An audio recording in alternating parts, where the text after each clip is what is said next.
ta da maza suna zube babu kulawar da ya kamata.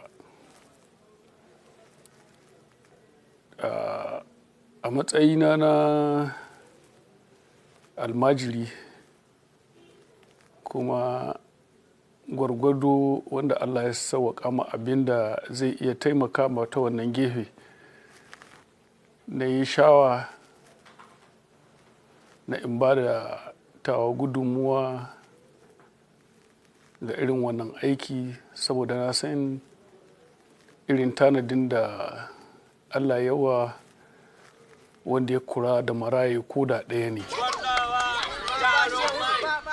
Makarantar tana ba yaran abinci da wurin kwana da sutura da kuma kula da lafiyarsu, sannan tana ba su ilimin addini da na zamani da kuma koya musu sana'o'in hannu. Makarantar ta UK Jarma Academy da farko ta tsara tallafawa yaran ne zuwa kammala karatun sakandare. Amma yanzu Umaru Kwabo ya ce za a ci gaba da kula da yaran har kammala karatun jami'a.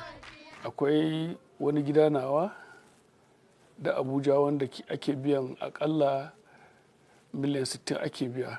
Na rubuta takarda da ɗiyana da 'yan uwa da kowa, na gaya musu ko bayan bani da rai wannan gidan na wannan yaran ne,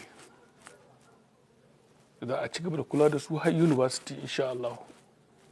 A wurin Hauwa da Muhammad, Jarma Academy ba makaranta ce kawai ba. Gidan nan ya zama gidanmu kuma ya zama makarantarmu har abada insha Allah. Gaskiya na ji daɗi, na yi ilimin boko da na islamiyya. Alhamdulillah, na gode ma Allah. Babanmu ya ɗauko mu yadda yake son ko aya ne bai so. A wata sai an yanka mana shanaye ko 2 ko 3. Ko jiya mun ci nama, alhamdulillah, na gode ma Allah. Sai dai akwai sauran dubban yara marayu da har yanzu suke rayuwa akan titi a arewacin Najeriya. Umaru Kwabo yana fatan makarantar shi ta UK Jarma Academy za ta karfafa gwiwar sauran masu hannu da shuni su taimaka ma yaran.